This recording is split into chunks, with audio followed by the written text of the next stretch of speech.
내 딸의 시아버지가 20년 전 날 버리고 간 남편이었다. 정말이지 이 말도 안 되는 현실을 어떻게 받아들여야 할까? 내 앞에 앉아있는 그 남자를 보는 순간 20년의 세월 동안 억지로 덮어두었던 끔찍한 기억들이 마치 둑이 터진 것처럼 한꺼번에 쏟아져 내렸습니다. 심장이 발밑까지 쿵하고 떨어지는 기분, 온몸의 피가 차갑게 식는 것 같았죠. 나는 그저 멍하니 앉아 있었습니다. 20년의 세월이 흐르는 동안 나는 온갖 풍파를 다 겪으며 살아왔는데 그 남자는 이 자리에 앉아 당당하게 내 딸의 시아버지라니 숨이 턱 막히는 것 같았죠. 내 이름은 김미영. 이제 50을 갓 넘긴 평범한 여자입니다. 평생 남에게 피해를 준 적도 남의 것을 탐해본 적도 없이 그저 하루하루를 성실하게 살아왔어요. 하지만 내 삶에는 지울 수 없는 상처가 있습니다. 20년 전 남편의 배신으로 이혼하고 어린 딸 지은이를 홀로 키워야 했던 기억. 사업 실패라는 비겁한 핑계 뒤에 숨어 젊은 여자와 도망치듯 사라졌던 그 남자에 대한 원망은 아직도 내 가슴 깊은 곳에 응어리로 남아 있었죠. 그 남자는 나의 첫사랑이자 유일한 사랑이었는데 말이에요. 그에게 버림받은 나는 그 이후로 단 한 번도 다른 남자를 마음에 담지 못했습니다. 오직 딸 하나만 바라보며 살아온 세월이었죠. 세월은 야속하게도 빠르게 흘러 내 딸 지은이가 어느새 결혼할 나이가 되었습니다. 나는 지은이가 좋은 남자 만나 행복하게 사는 것이 내 유일한 소원이었어요. 상대 남자 준혁군은 인품도 훌륭했고 무엇보다 딸을 진심으로 사랑해주는 마음이 느껴져서 좋았습니다. 그가 부잣집 아들이라니 딸이 고생할 일은 없을 거라 생각하며 마음을 놓았죠. 하지만 시어머니 될 사람이 대기업 임원이라더니 벌써부터 딸이 힘들어한다는 얘기를 들었습니다. 그래도 어쩌겠어요. 사랑하는 사람이니 내가 딸을 위해 감수해야 할 부분이라고 생각했죠. 두 집안의 첫 상견례 날 강남의 고급 한정식집에 들어서자 나는 긴장과 기대감에 가슴이 두근거렸습니다. 하지만 그 두근거림은 곧 공포로 변했죠. 잘 차려입은 사돈네외가 들어오고 우리는 어색하게 인사를 나누었습니다. 그때 나는 온몸에 피가 얼어붙는 것 같은 충격을 받았습니다. 사돈 어르신의 얼굴을 보는 순간 나는 내가 보고 있는 것을 믿을 수가 없었죠. 20년 전 내 젊은 시절을 송두리째 무너뜨렸던 그 남자. 바로 내 전남편 박정민이었습니다. 김미영 씨 오랜만이요. 그의 입에서 흘러나온 내 이름 석자는 20년의 시간을 한순간에 무너뜨렸습니다. 나는 아무 대답도 할 수 없었습니다. 그저 멍하니 그를 바라볼 뿐이었죠. 그는 20년 전의 초라한 모습은 온데간데 없이 재벌 기업의 회장이 되어 있었습니다. 그의 옆에는 내 젊은 시절의 추억을 산산조각 냈던 여자 윤희숙이 앉아 있었죠. 그녀는 20년 전의 풋풋한 모습은 사라지고 도도하고 오만한 분위기를 풍기고 있었습니다. 상견례 내내 나는 끓어오르는 분노와 배신감을 억눌러야 했습니다. 겉으로는 태연한 척, 상견례에 집중하는 척했지만 내 심장은 미친 듯이 뛰고 있었죠. 20년 만에 돌아온 그는 내 딸의 시아버지가 되어 있었습니다. 나는 그 자리에서 쓰러질 것만 같은 충격을 억누르고 겨우겨우 집으로 돌아왔습니다. 집에 돌아온 나는 낡은 앨범을 뒤져 젊은 시절의 사진들을 찾아보았습니다. 흑백 사진 속의 젊은 남자와 오늘 본 그 남자는 나이만 들었을 뿐 영락없이 같은 사람이었습니다. 나는 사진을 쥐고 한참을 흐느꼈습니다. 왜 하필이면 지금, 하필이면 이런 식으로 내 앞에 나타난 걸까요? 20년의 세월이 흐르는 동안 나는 온갖 고생을 하며 살아왔는데 그 남자는 성공해서 재벌이 되고 내 연녀와 가정을 꾸려 행복하게 살아왔던 겁니다. 나는 그들의 뻔뻔함에 분노가 치밀어 올랐지만 딸의 결혼을 망칠 순 없었습니다. 하지만 이대로 가만히 있을 수도 없었죠. 내 딸이 나와 같은 상처를 잊게 둘 수는 없었죠. 20년 전에는 내가 약하고 힘이 없어서 모든 것을 빼앗기고 버림받았지만 이제는 아닙니다. 나는 이대로 딸의 행복을 짓밟히게 놔두지 않겠다고 다짐했습니다. 그들의 탐욕이 불러온 이 모든 악연의 고리를 내가 직접 끊어내겠다고. 내 딸을 지키기 위한 엄마의 전쟁은 그렇게 시작되었습니다. 그날 밤 나는 한숨도 자지 못했습니다. 20년 전 그가 나를 떠났던 그날처럼 내 마음은 갈기갈기 찢겨나가는 것 같았죠. 새벽녘이 되어서야 겨우 눈을 붙일까 했는데 전화벨 소리가 요란하게 울렸습니다. 모르는 번호였지만 왠지 모를 불길한 예감에 나는 떨리는 손으로 전화를 받았습니다. 미영씨, 나 좀 보지. 수화기 너머로 들려오는 목소리. 20년의 세월이 흘렀지만 나는 단번에 알아차렸습니다. 그의 목소리였죠. 나는 아무 말도 할 수 없었습니다. 그저 숨막히는 침묵만이 흘렀죠. 그는 내 침묵이 긍정의 의미라고 생각했는 일방적으로 장소와 시간을 통보했습니다. 그가 정해준 곳은 강남의 한적한 카페였습니다. 나는 어떤 마음으로 그를 만나야 할지 몰랐지만 딸의 결혼이 걸린 문제였기에 외면할 수 없었죠. 약속 장소에 도착하자 그는 이미 자리에 앉아 있었습니다. 20년 전에 낡은 옷차림 대신 값비싼 양복을 입은 채였지만 그의 눈빛은 여전히 비겁했습니다. 마치 내가 그의 삶에 끼어든 골칫거리라도 되는 것처럼 말이죠. 그는 빙빙 돌려 말하지 않았습니다. 단도직입적으로 본론부터 꺼냈죠. 지은이 결혼은 잘 진행될 거야. 내가 뒤에서 다 봐줄 테니 걱정하지 않아도 돼. 그 대신 우리의 과거는 조용히 묻어두면 좋겠네. 괜한 잡음이 생기면 지은이도 힘들어질 테니까. 그는 지은이의 행복을 말했지만 사실은 자신의 평판과 성공을 지키기 위함이라는 것을 나는 알고 있었습니다. 20년 전 나를 버리고 떠날 때와 똑같은 이기적인 모습이었죠. 나는 주먹을 꽉 쥐었습니다. 내 마음은 분노로 이글거렸지만 겉으로는 애써 평온한 표정을 지으려 노력했습니다. 박 회장님께서는 저와 지은이를 그저 골칫거리로 생각하시는군요. 저희가 당신의 명성에 누가 될까 걱정하시는 거겠죠. 내 말에 그의 얼굴이 살짝 굳어졌습니다. 나는 그에게서 눈을 떼지 않고 말을 이었습니다. 20년 전처럼 이제 와서 저와 지은이를 버리려는 건가요? 그때는 사랑이 식었다고 하더니 이제는 돈 때문에 또다시 저희를 외면하려 하시는군요. 그는 내 말에 당황한 기색을 보였지만 이내 냉정함을 되찾았습니다. 그는 지갑에서 수표를 꺼내 테이블 위에 놓았죠. 이게 내가 미영 씨에게 할 수 있는 최선이야. 이걸로 지은이와 행복하게 살아. 그리고 다시는 내 앞에 나타나지 마. 나는 그의 행동에 숨이 멎는 것 같았습니다. 20년 전 나를 버리고 떠나면서도 아무런 죄책감 없이 돈으로 모든 것을 해결하려 했던 그 비겁함이 다시 한번 나를 덮쳤죠. 나는 떨리는 손으로 수표를 밀어냈습니다. 박 회장님, 20년 전에도 지금도 저에게는 돈보다 중요한 것이 있습니다. 바로 딸 지은이의 행복입니다. 당신의 더러운 돈으로는 제 딸의 행복을 살 수 없어요. 나는 자리에서 벌떡 일어났습니다. 이제 더 이상 비겁하게 숨지 않겠다고 내 딸을 지키기 위해 모든 것을 걸고 싸우겠다고 마음속으로 다짐했죠. 내 딸의 행복을 짓밟고 20년간의 내 삶을 무시한 그들에게 나는 이제 물러서지 않을 것입니다. 나는 전남편 박정민의 비겁한 협박을 거절했습니다. 돈으로 모든 것을 해결하려 하는 그의 뻔뻔함은 20년 전이나 지금이나 변한 것이 없었죠.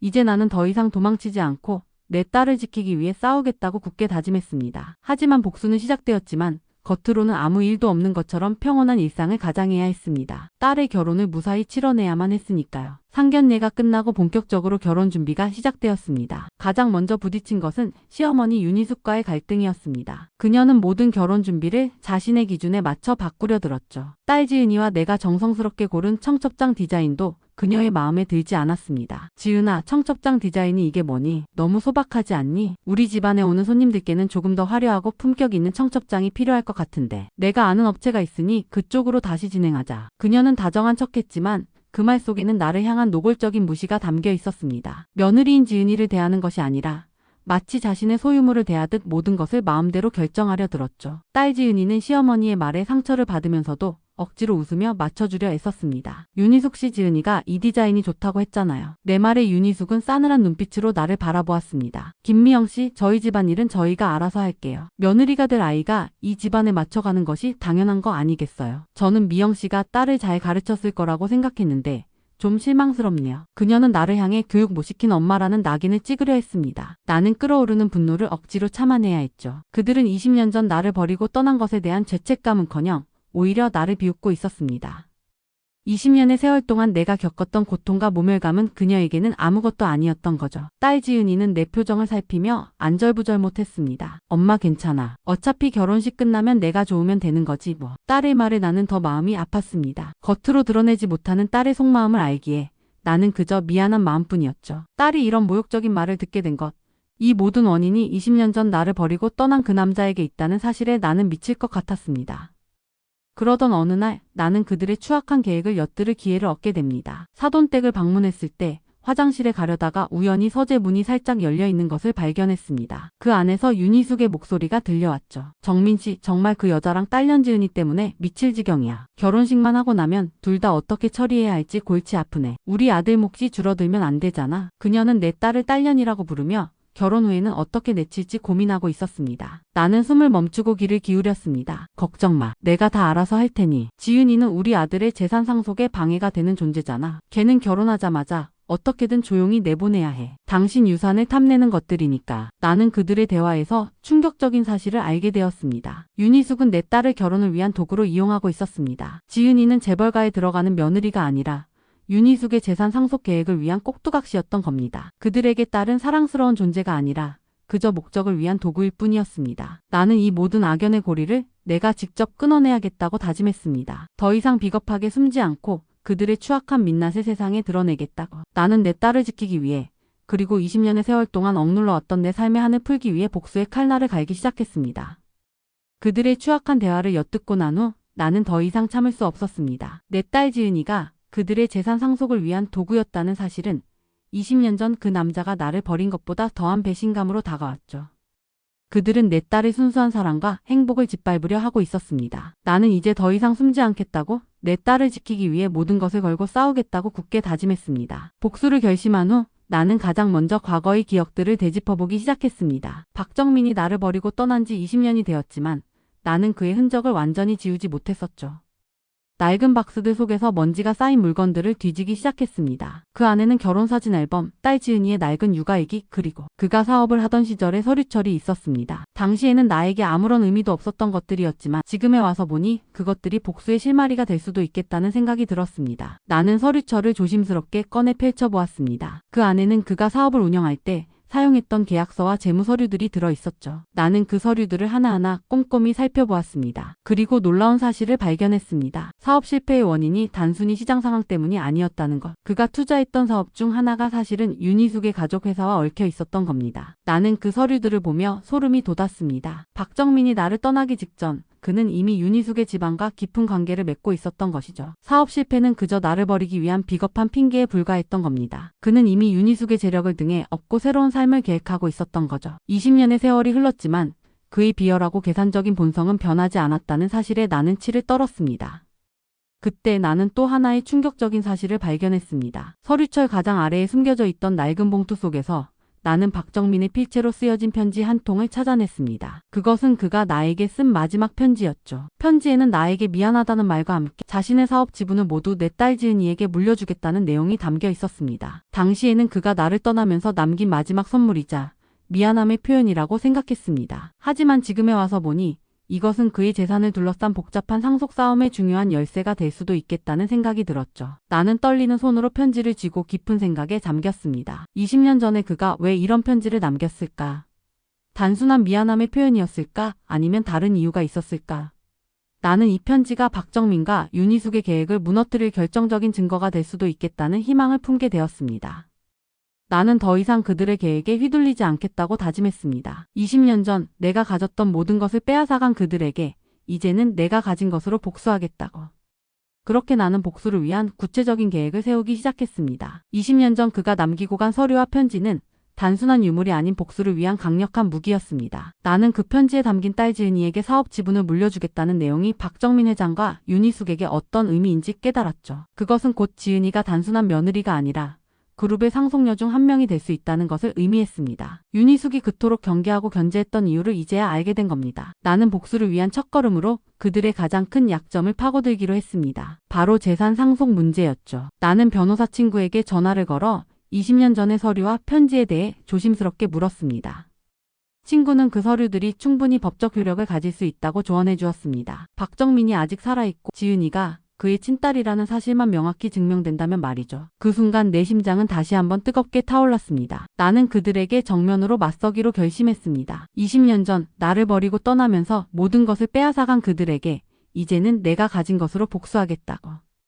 그리고 그들이 그토록 탐냈던 모든 것을 내가 아닌 내 딸 지은이에게 되찾아 주겠다고. 며칠 뒤 나는 용기를 내어 박정민 회장을 찾아갔습니다. 이번에는 그가 아닌 내가 먼저 그를 불렀죠. 그의 사무실은 20년 전의 낡은 월세방과는 비교할 수 없을 정도로 화려하고 웅장했습니다. 그는 나를 보고 당황한 기색이 역력했죠. 미영 씨, 갑자기 무슨 일로? 나는 그의 말을 끊고 내 손에 들린 낡은 서류철을 그의 책상 위에 내려놓았습니다. 그 안에는 20년 전 그가 나에게 남긴 마지막 편지와 사업 관련 서류들이 들어 있었죠. 박 회장님, 20년 전에는 저를 버리고 떠나셨지만 이번에는 제가 먼저 당신을 버릴 겁니다. 내 말에 박정민 회장의 얼굴은 굳어졌습니다. 그는 당황한 표정으로 서류들을 훑어보았죠. 그가 가장 먼저 본 것은 딸 지은이에게 사업 지분을 물려주겠다는 내용이었습니다. 그의 손이 미세하게 떨렸습니다. 그는 내가 이 서류들을 가지고 있다는 사실을 전혀 예상하지 못했던 겁니다. 이게 무슨 짓이야? 당장 치워. 그는 격분하며 소리쳤습니다. 하지만 나는 그의 분노에 아랑곳하지 않았습니다. 제가 이 서류들을 언론에 공개하면 당신의 명성은 물론이고 재산 상속 문제도 복잡해질 겁니다. 윤희숙 씨도 가만히 있지 않을 테고 당신의 회사도 큰 위기에 처하게 될 겁니다. 나는 그의 가장 약한 부분을 정확히 찔렀습니다. 그는 재산을 지키기 위해 나에게 입막음을 하려 했지만 이제는 내가 그를 협박할 수 있는 위치에 서게 된 겁니다. 그의 얼굴에는 분노와 함께 알 수 없는 공포가 스쳐 지나갔습니다. 미영 씨, 대체 원하는 게 뭐예요? 돈이라면 얼마든지 줄 테니 제발 이 짓은 멈춰줘. 그는 다시 한번 돈으로 모든 것을 해결하려 했지만 나는 단호하게 거절했습니다. 제가 원하는 것은 돈이 아닙니다. 당신이 20년 전에 잃어버렸던 딸 지은이의 행복입니다. 그리고 당신이 저에게 남긴 20년의 고통과 상처에 대한 정당한 대가입니다. 나는 그에게 경고했습니다. 이제부터 당신은 제가 시키는 대로 움직여야 할 겁니다. 박정민 회장의 사무실을 나서는 내 발걸음은 20년 만에 처음으로 가벼웠습니다. 이제 더 이상 비겁하게 숨지 않아도 되었죠. 나는 그에게 선전포고했고 그는 나의 손에 놀아나게 될 것입니다. 그의 얼굴에 스치던 공포, 그것은 내가 그에게서 잃었던 20년의 세월을 되찾아오고 있다는 증거였죠. 나는 그에게 전했습니다. 이제부터 당신은 제가 시키는 대로 움직여야 할 겁니다. 그리고 그 말대로 나는 그들의 결혼 준비에 본격적으로 개입하기 시작했습니다. 며칠 뒤 딸 지은이의 웨딩드레스 가복 날이었습니다. 윤희숙은 이미 최고급 명품 브랜드를 정해놓고 딸의 취향은 아랑곳하지 않은 채 일방적으로 통보했었죠. 나는 그 사실을 미리 알고 있었습니다. 가봉 당일 나는 윤희숙과 딸 지은이와 함께 웨딩드레스 샵에 들어섰습니다. 윤희숙은 마치 자신이 주인공이라도 되는 것처럼 화려한 드레스들 앞에서 거들먹거렸죠. 지은아, 우리 아들 준혁이한테는 이 드레스가 가장 잘 어울릴 거야. 이 브랜드가 우리 집안이랑 품격이 맞으니 이걸로 해. 나는 그런 윤희숙을 보며 조용히 미소 지었습니다. 그리고는 딸 지은이를 따로 불러 말했습니다. 지은아, 내가 입고 싶은 드레스를 골라. 네가 가장 아름다워 보이고 행복해 보이는 드레스를 골라야 해. 엄마가 옆에서 도와줄게. 딸은 당황한 표정이었지만 이내 눈물을 글썽이며 고개를 끄덕였습니다. 그리고는 자신이 마음에 들어했던 소박하지만 우아한 드레스를 조심스럽게 꺼내 입어보았죠. 딸의 눈이 행복으로 반짝였습니다. 그 모습을 보며 나는 마음속으로 굳게 다짐했습니다. 그래, 이게 바로 내가 지켜야 할 딸의 행복이야. 그때 윤희숙이 버럭 소리를 질렀습니다. 김미영 씨, 이게 무슨 짓이에요? 누가 저런 촌스러운 드레스를 입으래요? 당신이 뭔데 함부로 드레스를 골라요? 윤희숙의 분노에 찬 목소리가 웨딩드레스샵 전체에 울려 퍼졌습니다. 나는 그런 그녀를 보며 조용히 말했습니다. 윤희숙 씨, 이 결혼의 주인공은 당신이 아니라 제 딸 지은이입니다. 그리고 이제부터는 저와 제 딸의 의견이 더 중요해질 겁니다. 윤희숙은 내 말에 어이가 없다는 듯 헛웃음을 쳤습니다. 뭐라고요? 이 결혼의 주도권은 당신이 아니라 우리한테 있어요. 당신 같은 사람이 뭘 안다고. 그녀의 말이 채 끝나기도 전에 박정민 회장에게 전화를 걸었습니다. 수신자는 박정민 회장이었죠. 나는 윤희숙을 보며 차갑게 미소 지었고 그녀의 얼굴은 순식간에 굳어졌습니다. 나는 전화를 받아 스피커폰으로 바꾸었습니다. 여보세요. 박정민 회장님이시죠? 당신 부인이 지금 제 딸한테 막말을 하고 있는데 제가 어떻게 하면 좋겠습니까? 수화기 너머로 들려오는 박정민의 다급한 목소리는 윤희숙의 귓가에 그대로 박혔습니다. 여보, 당신 지금 뭐 하는 짓이야? 당장 그 여자한테 사과해. 그리고 김미영 씨, 제발. 이 일은 나중에 이야기합시다. 제발, 제 부탁이요. 그는 명령이 아닌 굴복에 가까운 간절한 목소리로 윤희숙에게 소리쳤습니다. 윤희숙은 내 핸드폰에서 흘러나오는 남편의 말에 눈이 휘둥그레졌습니다. 그녀의 얼굴은 순식간에 분노와 함께 알 수 없는 공포로 변했습니다. 나는 전화를 끊었죠. 들으셨죠? 박 회장님께서는 이 결혼의 모든 것을 저와 제 딸의 의견대로 진행하라고 하셨습니다. 그리고 제가 이제부터 이 결혼의 모든 것을 결정할 겁니다. 윤희숙의 얼굴은 분노와 함께 알 수 없는 공포로 변했습니다. 그녀는 이제 내가 단순히 무시할 수 있는 상대가 아니라는 것을 깨달았죠. 나는 딸 지은이에게 다가가 딸의 손을 잡았습니다. 지은아, 내가 입고 싶은 드레스를 입어. 엄마가 다 책임질게. 딸은 눈물을 흘리며 나를 안았습니다. 나는 딸의 따뜻한 품을 느끼며 이제야 비로소 진정한 복수가 시작되었음을 깨달았습니다. 웨딩드레스 샵에서의 승리는 잠시의 통쾌함일 뿐이었습니다. 윤희숙의 얼굴에 스치던 그 오만하고도 공포에 질린 표정이 내 눈앞에 아른거렸죠. 그녀는 단순히 자존심을 구긴 것이 아니라 자신이 가진 모든 것을 위협받았다고 느꼈을 겁니다. 그녀는 내가 예상했던 대로 조용히 물러나지 않았습니다. 오히려 더욱더 노골적이고 위험한 음모를 꾸미기 시작했죠. 며칠 뒤 딸 지은이는 내게 전화를 걸어왔습니다. 목소리가 잔뜩 쉬어 있었고 울음을 참는 듯한 낌새가 역력했죠. 엄마, 시어머니께서 그러시는데 엄마가 옛날에 아빠 회사에서 횡령을 저질러서 망하게 했대. 그래서 아빠가 집을 나가신 거래. 정말이야, 엄마? 딸의 말을 듣는 순간 내 심장이 쿵 하고 떨어지는 것 같았습니다. 나는 윤희숙이 어떤 식으로 반격할지 예상했지만 내 딸의 마음을 흔들어 놓으려 할 줄은 몰랐죠. 지은아, 그건 사실이 아니야. 엄마가 왜 아빠 회사를 망하게 하겠니? 그리고 아빠는 너와 엄마를 버리고 도망치듯 떠나셨어. 그게 진실이야. 하지만 딸은 이미 흔들리고 있었습니다. 윤희숙은 이미 딸에게 교묘하게 거짓말을 심어 놓았죠. 마치 친절한 시어머니인 양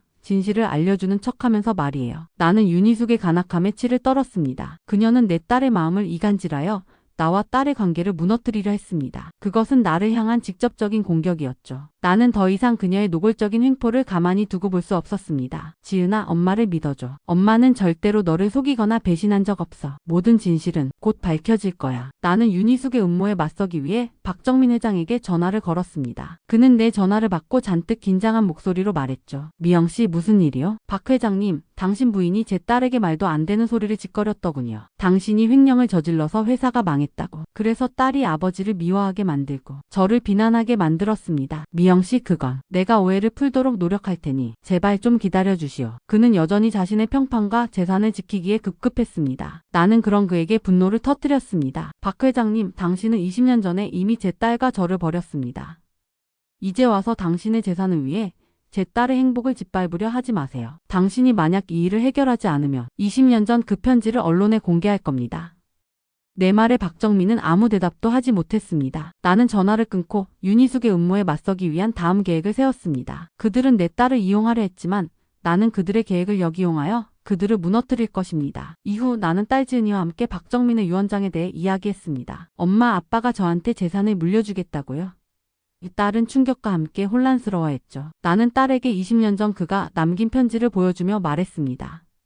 이것은 내 아빠의 진심이 담긴 유언장이란다. 내 아빠는 널 버린 것이 아니라 너를 위해 모든 것을 남겨두려고 했던 거야. 딸은 혼란스러운 표정으로 나를 바라보았지만 내 눈빛에서 진실을 읽을 수 있었을 겁니다. 나는 딸에게 진심을 담아 이야기했습니다. 이제 우리는 함께 그들의 거짓말을 무너뜨려야 한다고. 딸은 내 손을 꼭 잡았습니다. 우리는 이제 한 팀이 된 것이죠. 딸 지은이와 나는 이제 한 팀이었습니다. 20년의 세월을 묻어두었던 과거의 상처가 딸의 입에서 터져나왔을 때 나는 오히려 안도했습니다. 이제 더 이상 숨지 않아도 되었으니까요. 우리는 함께 윤희숙의 거짓말을 무너뜨리기로 다짐했습니다. 딸의 행복을 지키기 위한 나의 마지막 전쟁이 시작된 것이죠. 결혼식이 코앞으로 다가왔을 때 윤희숙의 음모는 극에 달했습니다. 그녀는 우리를 상대로 공개적인 망신을 주려 했죠. 시어머니 집에서 양가 친척들을 모두 모아놓고 마지막 결혼 준비 회의를 하자고 제안했습니다. 나는 이것이 그녀의 마지막 발악이라는 것을 직감했습니다. 하지만 나는 피하지 않았습니다. 오히려 그들의 잔인한 음모를 역이용하기로 마음먹었죠. 회의 당일 나는 딸 지은이와 함께 사돈댁에 들어섰습니다. 이미 많은 친척들이 모여 있었고 윤희숙은 그들 앞에서 마치 여왕이라도 된 것처럼 거들먹거리고 있었죠. 그녀는 나를 보며 싸늘하게 미소 지었습니다. 나는 딸의 손을 굳게 잡고 그녀의 시선을 피하지 않았습니다. 윤희숙은 모두가 모인 자리에서 갑작스럽게 과거 이야기를 꺼내기 시작했습니다. 여러분, 제가 이 자리에 모신 이유는 저희 아들 준혁이의 결혼에 앞서 한 가지 진실을 밝혀야 하기 때문입니다. 우리 준혁이와 저희 집안의 명예를 지키기 위해서라도 이 일은 반드시 짚고 넘어가야 합니다. 그녀는 연극배우처럼 목소리를 높였습니다. 그녀의 얼굴은 위선으로 가득 차 있었죠. 나는 그녀의 다음 말이 무엇인지 알고 있었습니다. 사실 김미영 씨는 20년 전 남편의 사업이 어려워지자 그를 떠났고 남편이 재기에 성공했다는 소식을 듣자마자 딸을 앞세워 다시 나타났습니다.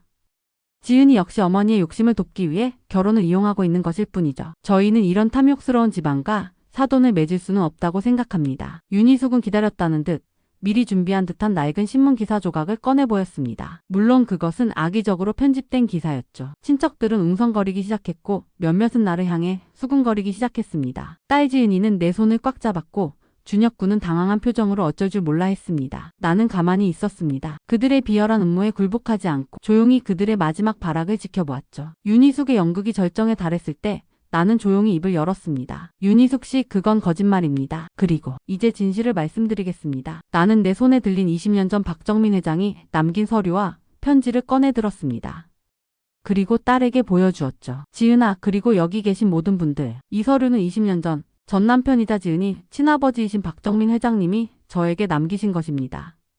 이 안에 담긴 진실을 말씀드리겠습니다. 나는 모두가 듣도록 또박또박한 목소리로 그가 20년 전 나를 버리고 윤희숙과 재산을 위해 떠났다는 사실과 그가 남긴 유언장에 지은이에게 모든 재산을 물려주겠다고 약속했다는 사실을 밝혔습니다. 내 말에 모든 친척들은 충격에 빠졌고 윤희숙의 얼굴은 사색이 되었습니다. 거짓말. 당신이 지금 무슨 소리를 하는 거야. 말도 안 돼. 윤희숙은 소리를 질렀지만 이미 그녀의 말에는 힘이 없었습니다. 그때 딸 지은이가 앞으로 나섰습니다. 시어머니, 저는 엄마를 믿어요. 그리고 저희 결혼은 없던 걸로 하겠습니다. 딸의 말에 모두가 충격에 빠졌습니다. 특히 준혁군은 눈물을 흘리며 딸의 손을 잡으려 했지만 딸은 단호하게 그의 손을 뿌리쳤죠. 딸은 나를 꼭 끌어안았습니다. 나는 딸의 품을 느끼며 비로소 나의 복수가 완성되었음을 깨달았습니다. 우리는 그들의 탐욕스러운 거짓말을 무너뜨리고 서로의 진정한 가족이 된 것이죠.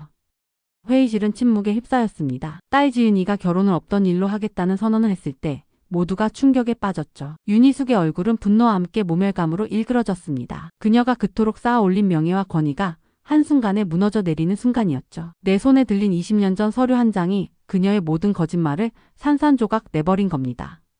친척들은 웅성거리며 윤희숙과 박정민 회장을 비난하기 시작했습니다. 그들의 탐욕이 한 가족의 행복을 짓밟았다는 사실에 모두가 경악했죠. 윤희숙은 더 이상 그 자리에 버틸 수 없었습니다. 그녀는 눈물을 글썽이며 나를 향해 이를 갈았습니다. 김미영, 당신이 지금 내게 무슨 짓을 한 건지 후회하게 될 거야. 나는 그녀의 말을 무시하고 딸 지은이의 손을 잡고 조용히 그 자리를 떠났습니다. 집으로 돌아오는 차 안은 정적이 흘렀습니다. 딸 지은이는 내 어깨에 기대어 말없이 울기만 했죠. 나는 딸을 꽉 끌어안았습니다. 딸은 자신이 사랑하는 남자와 결혼을 포기했지만 진실을 선택한 용감한 딸이었죠. 나는 그런 딸이 자랑스러우면서도 가슴 한편이 아려왔습니다. 엄마, 나는 이제 어떻게 해야 해? 딸의 말에 나는 대답할 수 없었습니다. 하지만 이제 우리는 함께였고 그 어떤 어려움도 함께 이겨낼 수 있을 거라는 확신이 들었죠. 다음 날 박정민 회장에게 전화가 걸려왔습니다. 그의 목소리는 20년 만에 처음으로 나약하고 후회로 가득 차 있었습니다. 미영씨, 내 딸 지은이 정말 미안해요. 내가 다 잘못했어. 내가 모든 것을 바로잡을 테니 제발 결혼만은 없던 일로 하지 말아주시오. 나는 그의 말에 한숨을 쉬었습니다. 20년 만에 처음으로 미안하다는 사과를 들었지만 그의 말에는 여전히 이기적인 욕심이 담겨 있었죠. 그는 자신의 재산과 명예를 지키기 위해 딸의 행복을 다시 한번 이용하려 하고 있었습니다. 박 회장님, 당신의 사과를 받을 자격은 제가 아니라 지은이에게 있습니다. 그리고 지은이는 이미 스스로의 선택을 했습니다. 더 이상 당신의 탐욕으로 딸의 행복을 흔들지 마세요. 우리는 이제 당신의 돈과 명예가 필요하지 않습니다. 우리가 원하는 것은 진실뿐입니다. 나는 그에게 단호하게 말하고 전화를 끊었습니다. 며칠이 지났습니다. 딸 지은이와 나는 낯선 도시의 작은 집에서 처음으로 온전한 평화를 느꼈습니다. 창밖으로는 이름 모를 가로수들이 바람에 흔들렸고 집안에는 따스한 햇살이 가득했죠. 복수의 폭풍이 지나간 후 비로소 우리는 서로에게만 집중할 수 있는 조용한 시간을 가졌습니다. 우리가 얻은 것은 박정민 회장의 막대한 재산이나 윤희숙의 몰락이 아니었습니다. 그 모든 것을 내려놓고 진정한 우리만의 삶을 시작할 자유였습니다. 딸 지은이는 내게 와서 말했습니다. 엄마, 저 준혁 씨한테 편지를 썼어요. 모든 걸 정리하고 우리 둘만의 시간을 갖고 싶다고요. 이 결혼은 우리가 아닌 다른 사람들의 욕심 때문에 시작된 것이었다고요. 딸의 목소리는 슬펐지만 그 안에는 단단한 결심이 담겨 있었습니다. 나는 그런 딸을 말없이 끌어안았습니다. 사랑을 포기한 것이 아니라 진실된 사랑을 위한 새로운 시작을 택한 것이었죠. 우리가 떠난 후 그들의 세상은 혼란에 휩싸였습니다. 윤희숙은 모든 친척들에게 망신을 당했고 그녀의 탐욕과 거짓말은 소문의 중심이 되었죠. 박정민 회장은 내게 남긴 유언장 때문에 회사 내부에서도 큰 위기에 처했습니다. 그는 20년 전 자신을 버렸던 김미영에게 그리고 자신의 딸 지은이에게 쩔쩔매는 비참한 신세가 된 겁니다. 하지만 나는 더 이상 그들의 소식에 귀를 기울이지 않았습니다. 복수는 끝났습니다. 내가 원했던 것은 그들의 몰락이 아니었습니다. 그들의 추악한 세상에서 벗어나 내 딸과 내가 진정으로 행복할 수 있는 새로운 시작을 찾는 것이었죠. 나는 창가에 앉아 커피를 마시며 지난 시간을 돌아보았습니다. 한때 나를 버리고 떠난 아버지에 대한 원망과 배신감으로 가득했던 내 마음은 이제 평온해졌습니다. 내가 겪었던 고통과 슬픔은 사라지지 않았지만 더 이상 나를 짓누르지 않았죠. 복수는 나에게 상처를 지우는 것이 아니라 그 상처를 똑바로 마주하고 앞으로 나아갈 용기를 주었습니다. 어느 날 저녁 딸 지은이가 내게 물었습니다. 엄마, 만약 내가 그때 결혼했다면 우리 둘만의 행복도 없었겠지? 나는 딸의 손을 잡고 말했습니다. 지은아, 엄마는 내가 준혁 씨와 함께였다면 충분히 행복했을 거라고 믿어. 하지만 그 행복은 그들의 거짓된 세상 위에서 위태롭게 서 있었을 거야. 내가 보여준 용기 덕분에 우리는 이제 그 어떤 거짓말도 없는 진정한 행복을 찾을 수 있게 된 거야. 엄마는 네가 정말 자랑스러워. 딸은 내 품에 안겨 고개를 끄덕였습니다. 창밖으로는 밤하늘의 별들이 반짝였습니다. 나는 딸과 함께 새로운 삶을 시작했습니다. 복수라는 이름의 길고 긴 터널을 빠져나와 이제야 비로소 평온한 빛을 마주하게 된 겁니다. 몇 년의 시간이 흘렀습니다. 나는 낯선 도시에서 작은 카페를 운영하며 평온한 나날을 보내고 있습니다. 창밖으로 손님들의 웃음소리가 들려오며 내 가슴속에 묻어두었던 지난날의 아픔들도 조금씩 옅어지는 것을 느낍니다. 우리에게는 복수가 남긴 상처보다 서로를 향한 믿음과 사랑이 더 깊게 자리 잡았습니다. 딸 지은이는 이제 어엿한 사회초년생이 되어 자신의 꿈을 향해 나아가고 있습니다. 그녀는 여전히 준혁 군과 가끔 연락을 주고받는다고 합니다. 그들은 한때의 아픔을 딛고 서로에게 좋은 친구로 남기로 했습니다. 그들의 이야기는 끝나지 않았지만 이제는 온전한 자신들의 힘으로 새로운 시작을 만들어갈 것입니다. 한편 윤희숙과 박정민 회장은 그들의 탐욕이 불러온 비참한 결말을 맞았습니다. 윤희숙은 사회적으로 고립되어 모든 명예를 잃었고 박정민 회장은 회사 내부의 갈등과 소송에 휘말려 모든 것을 잃었습니다. 그는 결국 홀로 남겨져 쓸쓸한 노년을 보내고 있습니다. 20년 전 그들이 나를 버리고 얻었던 부와 명예는 결국 한순간의 모래성처럼 허무하게 무너져 내렸습니다. 우리는 그들의 추악한 세상에서 벗어나 가장 소중한 것을 되찾았습니다. 잃어버린 시간, 찢겨진 가족의 상처는 완전히 아물지 않았지만 우리는 이제 서로의 존재만으로도 충분히 행복한 삶을 살아가고 있습니다. 복수는 끝났습니다. 그리고 그 끝에는 그 누구의 거짓말도 없는 진정한 우리들의 삶이 시작되었습니다.